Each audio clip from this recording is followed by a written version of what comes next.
Okay, let's try and unpack this. Imagine this huge invisible web of, well, financial deception. It's stretching across multiple states, quietly just siphoning money. You might picture, hackers in dark rooms, but the reality, it seems much more insidious, maybe even embedded in the systems meant to protect us. And then, boom, the lights come on. So today we're doing a deep dive into Operation Chakra-V. It's this landmark operation that really just hit the cybercrime world and hit it hard. Our mission here isn't just to, read the headlines back to you. We want to really get into the mechanics of these sophisticated frauds, understand their impact, and figure out what we can all learn. Right. And what's really striking here, I think, isn't just the sheer size of what Operation Chakra-V uncovered. It's the complexity, the intricate layers of deception they found. Yeah, intricate is a good word for it. It really shows you the ingenuity of these criminals, but also, the massive effort needed to even start untangling something this widespread. It forces you to look again at digital security. That's a really powerful point. So let's dive straight into the core of Chakra-V. This wasn't just some small isolated raid, right? This was a huge coordinated effort. We're talking the Central Bureau of Investigation, the CBI, leading it, and it happened very recently, June 26, 2025. It was a strategic strike. Exactly. Very strategic, aimed right at the heart of this sprawling network. And the main target. The main target, the absolute linchpin for these operations, were so-called mule bank accounts. Mule accounts. Okay, explain that a bit more. I mean, some of you listening might know the term, but given the scale here.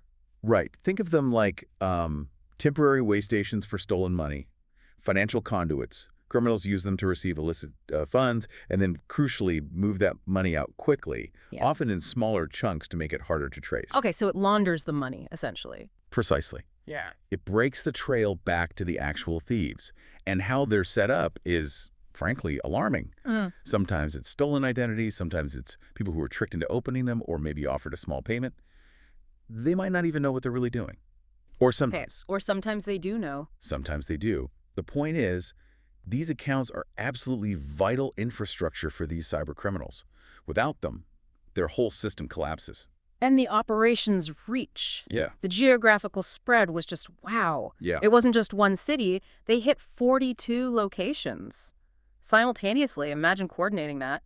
And across 5 key states, Rajasthan, Delhi, Haryana, Uttarakhand, and Uttar Pradesh. These weren't random spots, were they? No, definitely not random. These were identified hotspots. Yeah. Key nodes in the network where this kind of activity was known to be concentrated. The CBI clearly did their homework. They knew where hitting would hurt the most. And the numbers involved. Yeah. They really tell this story. They are staggering. Operation Chakra-V resulted in 8.5 lakh Mule accounts being deactivated. That's 850,000 accounts. 850,000? It's hard to even picture that. It really is. Yeah. I mean, think about managing just a few dozen accounts for fraud. It's complex. Managing nearly 1 million, that requires serious infrastructure, serious coordination. And these weren't just isolated accounts either, right? They were linked across the banking system. Exactly. Linked to over 700 bank branches across the country. That shows you the depth, the reach of this criminal enterprise operating, well, right under everyone's noses. Yeah. It points to a systemic vulnerability. And this is where, for me, it gets really, really interesting and maybe a bit unsettling. The arrests. 9 people initially taken into custody.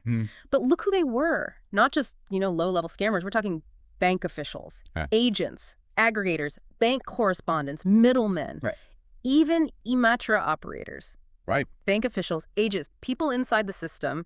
That suggests complicity, doesn't it? It points to something way more insidious than just external hacking. It feels like exploiting trust, maybe procedural gaps from the inside. That's absolutely the key takeaway, I think. Chakra-V really highlights that the weakest link often isn't the technology, the firewall. It's the human element, inside trusted places. It forces a shift in focus. Yes, external threats are real, but internal vigilance, strong ethics, ongoing training within these financial institutions. That's critical. So bank officials being involved, that means deliberate circumvention. It strongly suggests it, likely driven by money, maybe pressure, maybe cutting corners, and e-mitra operators who help people with digital services, especially in smaller towns.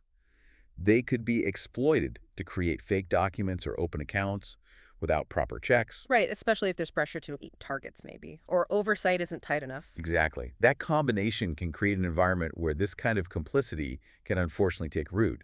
It's a constant battle against those internal vulnerabilities, just as much as the external attacks. That really makes sense. So, okay, this leads us right into the how, the mechanics of it all.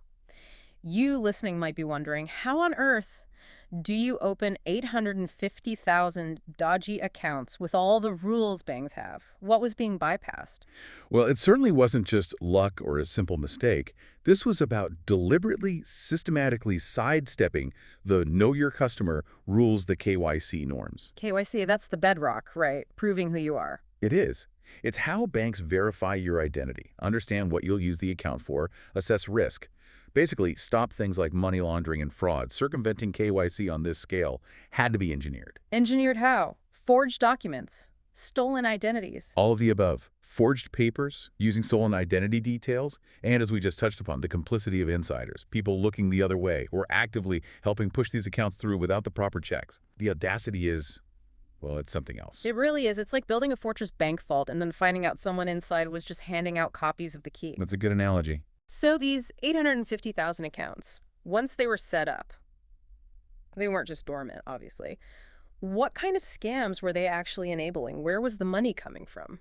They were the financial backbone for a whole range of digital scams. It wasn't just one type of fraud. It was like a criminal portfolio. Okay, like what?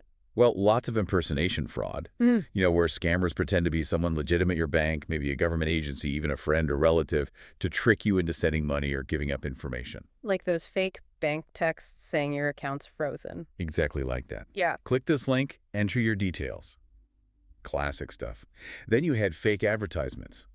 Those deals that just seem too good to be true for product services, maybe fake job offers, Right. luring people into paying up front for something that never arrives. Ah, those social media ads for super cheap electronics. Those are prime examples. We also saw a lot of investment scams. These can be really devastating. They promise huge, guaranteed returns, often playing on buzzwords like crypto, forex, high-yield assets. Right. They show you fake profits. Precisely.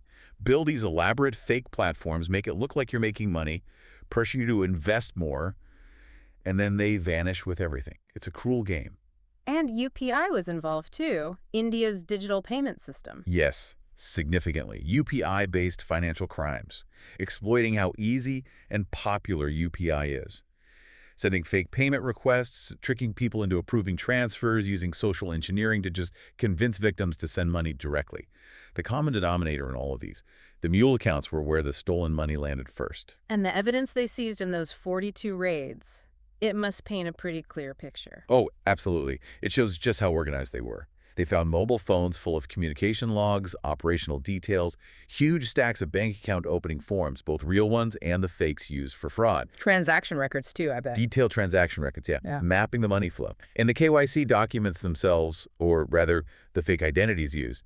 This stuff isn't just paper. It's the trail investigators follow to piece it all together to build the cases. What does seizing that specific evidence tell you about how they operated?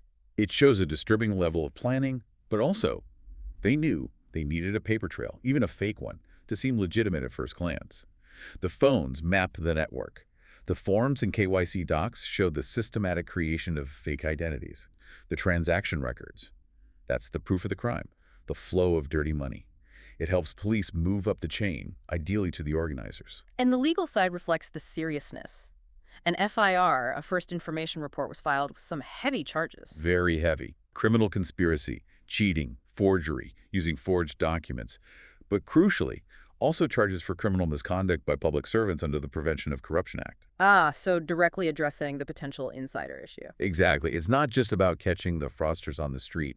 It's about tackling those systemic vulnerabilities we talked about, particularly within the banks themselves.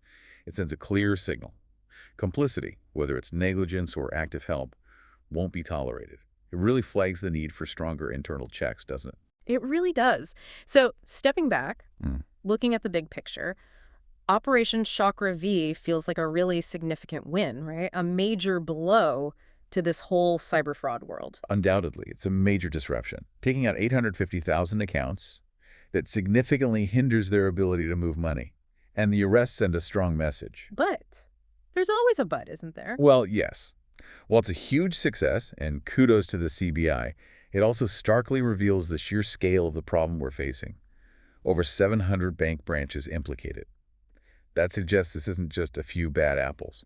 It's deep, it's pervasive. So it's a big step, but maybe just one step in a much longer fight. I think that's the right way to look at it. The fight against cybercrime is incredibly dynamic. These criminals are constantly evolving. They're using new tech like AI for more convincing scams, adapting to new payment methods, finding new loopholes. They're fast, they're agile. It does feel sometimes like we're always playing catch up. Are operations like this just chipping away at something that keeps growing back? How do we actually break that cycle? That is the critical question. And there's no single silver bullet. Breaking the cycle needs a multi-pronged approach that's also constantly adapting. Law enforcement is getting smarter using data analytics, better international cooperation, trying to predict threats. But tech alone isn't enough. Definitely not. It needs massive public awareness, stronger internal controls and ethics in the financial sector. And critically, it requires individuals, you listening, to be proactive. The criminals never rest, so our vigilance can't either. Which brings us right to the most practical point for everyone listening. Despite successes like Chakra-V, the threat is real, it's persistent, it changes shape. So what does this mean for you? What can you actually do? Yes, this is the crucial part. There are definite practical things you can do to protect yourself better. These aren't just suggestions, they're essential shields in today's world. First off, be super wary of unsolicited communications. Anything out of the blue, basically. Emails, texts, calls. If you weren't expecting it and they're asking for personal info or money, be immediately suspicious. Legitimate places like your bank or the government will not ask for sensitive stuff like your OTP, your PIN, your full card number that way. So that call claiming to be from my bank asking for my OTP. Huge red flag. Hang up immediately. Don't argue, don't engage. Just hang up and call your bank back using the official number from their website or your statement. Never use the number they gave you in the suspicious call or message. That's critical. Always verify independently before you do anything involving money or data. Use official channels only. It's like checking your sources before you believe a news story, right? Takes an extra second, but saves you potentially huge trouble. Exactly. It's a necessary diligence. Yeah. Second, keep your software updated. All of it. Your computer's operating system, your phone, your tablet, even your smart speakers or whatever. Why is that so important? Because updates often contain security patches. They fix vulnerabilities that criminals have found and are trying to exploit. Think of it like getting a vaccine for your digital devices. Keep everything patched and up to date. It closes doors that criminals might try to sneak through. Okay, updates. Got it. What else? Passwords. Use strong, unique passwords for every single online account. Don't reuse passwords.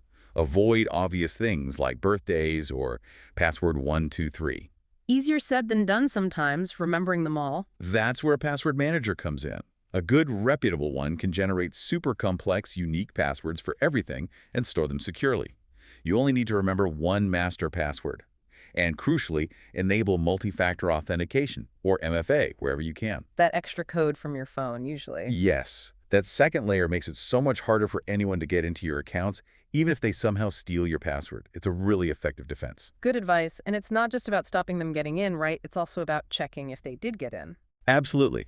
Monitor your accounts regularly. Make it a habit. Check your bank statements, your credit card statements online frequently. Look for any transactions you don't recognize, even small ones. Even tiny amounts. Sometimes fraudsters test accounts with small transactions before hitting them hard.